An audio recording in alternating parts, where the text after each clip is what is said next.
I didn't stay because I was afraid to leave. I stayed because I was needed. That distinction mattered to me for a long time. When people talk about regret, they often describe selfishness, mistakes, recklessness. But no one warns you about the kind of regret that grows out of responsibility. The kind that comes from being reliable. I was always the one who stayed. When something needed fixing, I stayed. When someone needed support, I stayed. When leaving would have caused inconvenience, confusion, or pain, I stayed. It felt like the right thing to do. It felt mature. I built my identity around being dependable. Around being the person others could lean on without worrying that I would disappear. And slowly, without realizing it, I became the person who never left. Not places. Not situations. Myself. From the outside, my life looked grounded. Stable. Respectable. I wasn't chasing fantasies or abandoning obligations. I was doing what adults do, prioritizing responsibility over impulse. People trusted me because I didn't choose myself first. They called me strong. I believed them. What no one saw was the quiet trade I was making every day. Every time I postponed a desire because someone else needed me more. Every time I swallowed frustration to keep things functioning. Every time I told myself, now isn't the right time for me. Those moments didn't feel dramatic. They felt necessary. I told myself there would be space for me later. That once things settled, once others were okay, once life stabilized, I would step forward. Later became a promise I never collected. I didn't feel trapped. That's important. I felt useful. Usefulness is dangerous. It rewards you immediately. Gratitude. Approval. A sense of purpose. It makes you feel essential, irreplaceable. And it teaches you to ignore the quiet cost. I learned how to anticipate needs before they were spoken. How to adjust my expectations to fit everyone else's comfort. How to stay calm when something inside me wanted to break open. I became very good at not asking for much. I told myself I didn't need much. Over time, that stopped being a choice. It became my personality. I noticed it first in small ways. A strange distance from my own reactions. Moments where something should have mattered deeply, and didn't. Decisions made automatically, without enthusiasm or resistance. I wasn't numb. I was deferred. My life felt like something I was holding in reserve. There was always a reason to wait. Someone else was struggling. Something else needed attention. Now wasn't the right moment to disrupt things. I told myself this was generosity. Sometimes it was. But generosity without boundaries turns into disappearance. One evening, I found myself alone in the kitchen long after everyone had gone to sleep. The house was quiet. The kind of quiet that amplifies your thoughts instead of calming them. I stared at the table, at the familiar objects I had arranged for functionality rather than comfort, and felt a sudden, unexpected question rise in me: when was the last time I chose something just because I wanted it? The answer didn't come. That scared me more than I expected.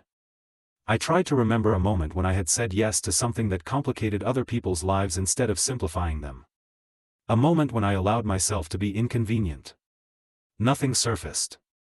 I realized that my decisions were no longer guided by desire, but by impact, how much disruption they would cause, how many people they would affect, how much explaining they would require. I avoided explaining myself. Explaining invites negotiation. Negotiation invites resistance.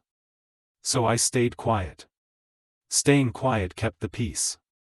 It also kept me invisible. I started to see how often people spoke about my life as if it were already decided. As if my future was a continuation of my usefulness rather than an open question. And I didn't correct them. Because correcting them would have meant correcting myself. I told myself that sacrifice was noble. That some people are meant to carry more. That fulfillment isn't a right, it's a luxury. Those beliefs kept me steady. They also kept me small. I began to feel a low, persistent sadness that had no clear source. Not despair. Not anger. Just a sense of absence, like something essential had been misplaced and never searched for. I wasn't exhausted from doing too much. I was exhausted from never arriving. I realized that staying had become my default response, not because it was always right, but because it was familiar. Leaving felt disruptive. Leaving felt selfish. Leaving felt like a betrayal of the version of myself everyone relied on. So I stayed. Until one quiet moment made something painfully clear: I wasn't choosing to stay anymore. I didn't know how to leave. And that difference changed everything. Because staying out of love is a gift. Staying because you've forgotten how to choose yourself is something else entirely. That night, sitting alone in the quiet, I finally admitted a truth I had avoided for years: I hadn't given up my life all at once. I had loaned it out indefinitely, to responsibilities, to expectations, to being needed. And I wasn't sure I remembered how to ask for it back. After that night, nothing around me changed. And that was the most unsettling part. The kitchen looked the same in the morning.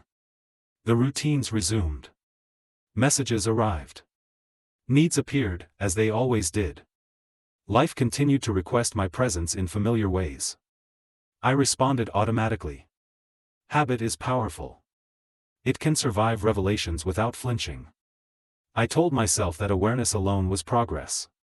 That simply knowing what I had sacrificed meant I was already changing something. That insight would eventually translate into action. But insight without movement is just another way of staying. I began to notice how quickly I slipped back into usefulness. How easily I anticipated what others needed before they even asked. How reflexively I rearranged my time, my energy, my expectations to keep things running smoothly. It felt responsible. It also felt hollow. The thought that kept returning was this: if I stopped being needed, would I still belong? I didn't like that question. Because my place in the world felt tied to my availability. My value measured by my reliability. My identity shaped by how little space I took up for myself. I had learned to exist in service mode. And service mode doesn't ask who you are, it asks what you can provide. I realized how deeply I feared being unnecessary. Not unwanted, unnecessary. The idea that things could continue without me, that my absence wouldn't cause disruption, terrified me more than exhaustion ever had. So I kept staying. Not out of love. Out of fear. Fear that choosing myself would expose how replaceable I was. Fear that stepping back would reveal there was nothing underneath the role I had been playing. That fear kept me busy.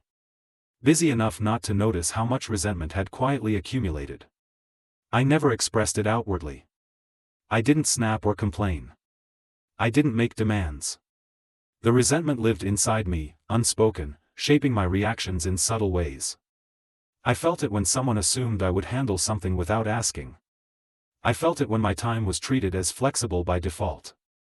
I felt it when my future was discussed as if it were an extension of everyone else's needs. I told myself this was the price of being dependable. But resentment is information. And it was telling me something I didn't want to hear. I had trained people to expect my sacrifice. Worse, I had trained myself. I started observing my own language. How often I said, "It's fine," when it wasn't. How often I minimized my own fatigue. How quickly I dismissed my desires as impractical or selfish. I realized I didn't just stay for others. I stayed because I didn't know how to exist without being needed. Need gave me structure. Need gave me justification. Need gave me a reason to delay my own life indefinitely. Without need, I felt exposed. I tried to imagine what choosing myself would actually look like. Not in theory, in practice. The conversations. The disappointment. The discomfort. The explanations I would have to give. The image made my chest tighten. I saw how many people would be affected. How many routines would have to change. How much uncertainty I would introduce. I told myself it would be cruel. But beneath that, a quieter truth surfaced. It would be unfamiliar. And unfamiliar felt dangerous because I had built my life around predictability. I began to understand that staying wasn't just something I did. It was something I was. Leaving would require more than a decision. It would require a new identity, one not defined by obligation. That felt overwhelming. So I delayed again. But the awareness didn't leave this time. It stayed present, watching me repeat patterns I could no longer pretend were unconscious. Every time I chose convenience over honesty, I felt it. Every time I said yes out of reflex, I felt it. Every time I postponed myself just a little longer, I felt it. The guilt changed shape. It was no longer guilt about disappointing others. It was guilt about abandoning myself. That guilt was heavier. I noticed how tired I was, not physically, but existentially. Tired of maintaining balance at my own expense. Tired of being the stable one. Tired of being praised for strength that came from suppression. I had confused self-denial with virtue. I had mistaken sacrifice for meaning.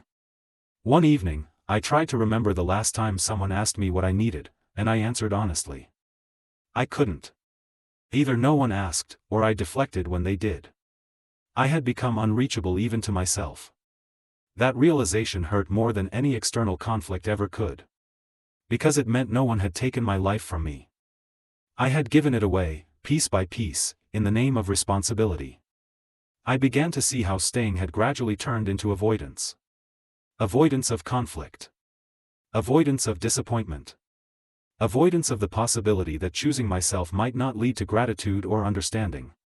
Avoidance of the truth that I might have to stand alone for a while.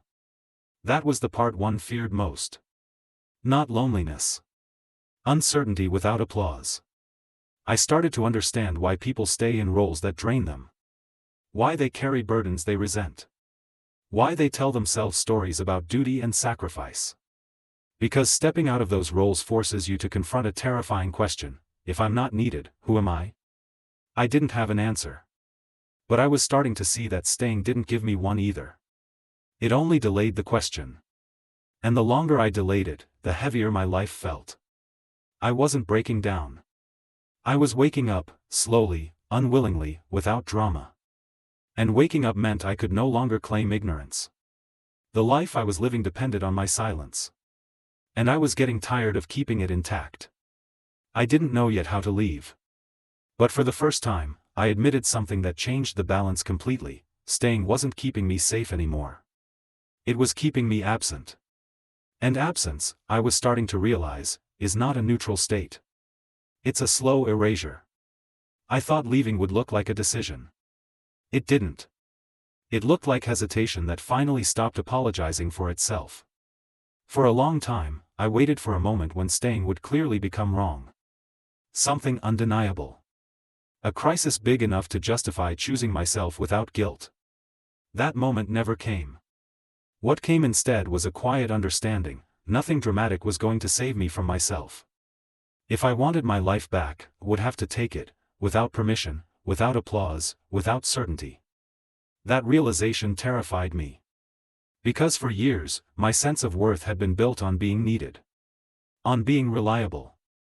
On being the person who didn't walk away when things became inconvenient. Walking away felt like betrayal. Not just of others, of the identity I had carefully constructed. But the truth I could no longer avoid was this: I wasn't staying out of love anymore. I was staying out of fear. Fear of being misunderstood. Fear of being labeled selfish. Fear of discovering that without obligation, I didn't know who I was. That fear had kept me useful. It had also kept me silent. The first thing I changed wasn't my circumstances. It was my language. I stopped saying, "it's fine," when it wasn't. I stopped volunteering explanations for every boundary. I stopped framing my exhaustion as strength. Those changes seemed small. They weren't. People noticed. Some were confused. Some were uncomfortable. Some responded with disappointment so subtle it hurt more than anger would have. I felt the old reflex rise, the urge to fix it, to reassure, to retreat back into usefulness. This time, I didn't. I let the discomfort exist. That was new. For the first time, I allowed other people to feel the consequences of my honesty. I allowed them to adjust without my constant mediation. And something unexpected happened. The world didn't collapse. Some things shifted. Some routines broke. Some expectations dissolved. But life went on. And so did I. There was grief, deep, complicated grief. Not just for what I was leaving behind, but for how long I had stayed after I stopped belonging. I grieved the version of myself who believed self-denial was maturity. Who confused endurance with character. Who thought being needed was the same as being loved. I didn't shame that version. He did the best he could with the tools he had. But I could no longer let him run my life. Leaving wasn't empowering. It was lonely. There were days when I questioned everything. Days when the old life seemed easier, clearer, safer. Days when I missed the certainty of knowing exactly where I stood in relation to everyone else. But even on those days, something had changed. I was no longer invisible to myself. I began to understand that presence has a cost. That choosing yourself doesn't come with guarantees of comfort or validation. That some people will only value you as long as you remain convenient. Letting go of that truth hurt. Accepting it freed me. I started making decisions without immediately calculating how much they would inconvenience others. Not recklessly, honestly. I asked myself a new question: can I live with myself if I don't do this? That question cut through everything. I stopped measuring my worth by how indispensable I was. I stopped equating sacrifice with virtue. I stopped confusing responsibility with disappearance. I learned something essential: you can be needed and still be absent. You can be reliable and still be erased. You can give endlessly and still lose yourself. Being needed is not the same as being alive. I don't romanticize this ending. Some relationships changed permanently. Some people never understood. Some doors closed without ceremony. That's the price. But staying would have cost me something worse. Myself. If you're listening to this and you recognize that quiet exhaustion, not the kind that comes from doing too much, but the kind that comes from never arriving, I want you to hear this clearly: staying is not always loyalty. Sacrifice is not always love. And being needed is not proof that you belong. Sometimes the bravest thing you can do is step back and let the world adjust without you holding it together. I didn't leave because I stopped caring. I left because I finally cared enough about my own life to stop loaning it out indefinitely. Now, my life is quieter. Less structured. Less predictable. But when I wake up in the morning, I don't feel like I'm stepping into someone else's expectations. I feel like I'm arriving, not at a destination, but at myself. That doesn't make everything easy. It makes it honest. And after years of staying where I was needed, honesty, even when it costs, is the first thing that finally feels like home.